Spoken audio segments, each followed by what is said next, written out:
प्रश्न भी गजब के होते हैं, इसलिए सुनना भी अच्छा लगता है। पुस्तक न चले तो भी ऐसा लगता है कोई बात नहीं, प्रश्न ठीक है, बहुत अच्छा लगता है।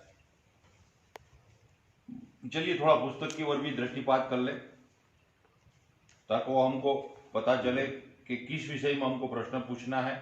ये कर्म जगत का विषय है। कर्म जगत में दंड की प्राप्ति होती है, ऐसा पंडित गोपीनाथ जी का स्वतः मत है। कर्म जगत में दंड प्राप्ति होती ही है, ऐसा पंडित गोपीनाथ जी का वाक्य है। जीव भी ब्रह्मज्ञानी होकर जीवन मुक्त अवस्था में ब्रह्म ज्ञान का उपदेश देता है। वाह, वापिस, जीव भी ब्रह्मज्ञानी होकर जीवन मुक्त अवस्था में ब्रह्म ज्ञान का उपदेश देता है। जीवन मुक्त पुरुष ब्रह्म साक्षात्कार के बाद अपरोक्ष ज्ञान प्राप्त करता है।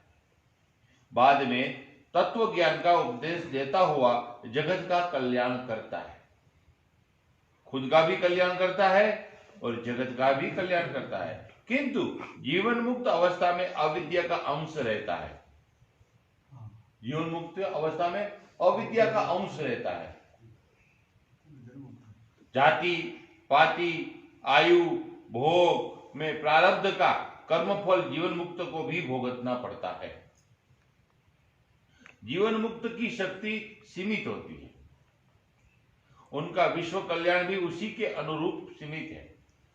समग्र विश्व का कल्याण उनके द्वारा संभव नहीं। इसके अलावा जीवन मुक्त का सामर्थ्य भी परिच्छिन्न होता है।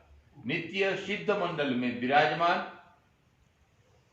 सिद्ध पुरुष साधु संत भी विश्व कल्याण कर सकते हैं, पर आंशिक रूप में। इसीलिए साधारण दृष्टि में ऐश्वरिक शक्ति से भी व्यापक कल्याण नहीं होता। जो कुछ होता है वह उन देशों के लिए होता है, विश्व कल्याण के लिए नहीं हो सकता। हाँ, तो ठीक बात है। सीमित, इतनी बड़ी सामर्थ्य किसी में नहीं होती।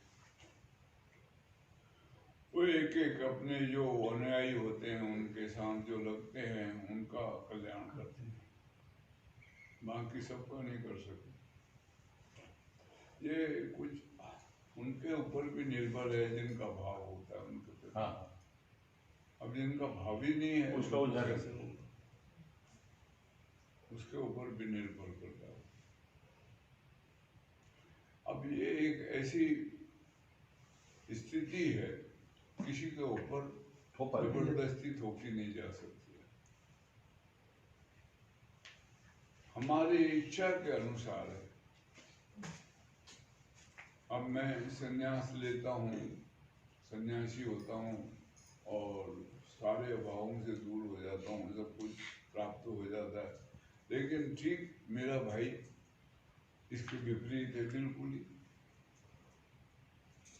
वो अभावग्रस्त होकर मरता है और बिल्कुल ही समझ नहीं रखती भरती भी, और बात भी मान के राजी नहीं। अब वो चाहता है कि मैं उसकी मदद करूं। हर एक आदमी यही चाहता है, जीव का ऐसा ही। कोई भी हो, हमको क्या दिया उसने, ऐसा बोलेंगे। हमको क्या लाभ उसका, हमको तो कुछ दिया नहीं उसने। अब जो वस्तु है देने की, जो चीज है देने की, उसको तो वो ग्रहण नहीं कर सकते। अब वो संसारिक वस्तु को मांगेंगे, धन दौलत आदि का, इसके लिए वो ललायित रहेंगे।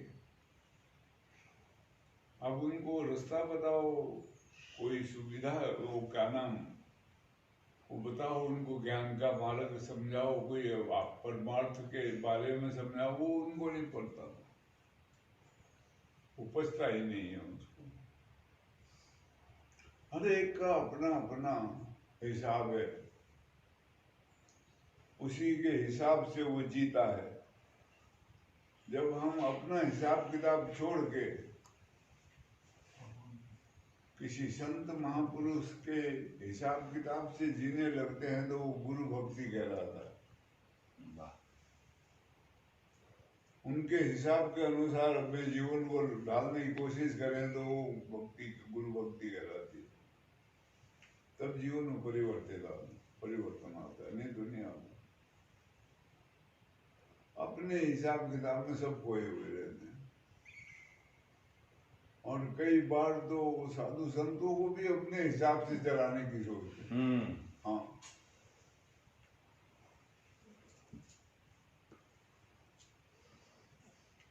अब यहीं पर मेरे को बोलते तो आप तो हमारी बात ही नहीं मानते। ले अरे मैंने कहा यार तुम्हारी बात मानने के लिए संन्यास लिया मैंने, जब आपकी नहीं मानी हम क्या कहा जाए हमको।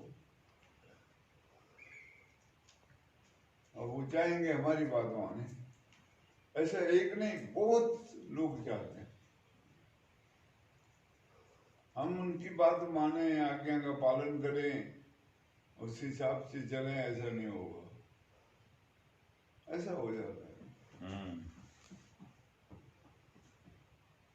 इसलिए गति नहीं हो पाती। सुनते हैं, पढ़ते हैं, सब कुछ होता है, पर वैसे के ऐसे ही रहते। हम नहीं है भाई इसमें संकल्प ही ऐसा मत पूछो। जितने दी खोती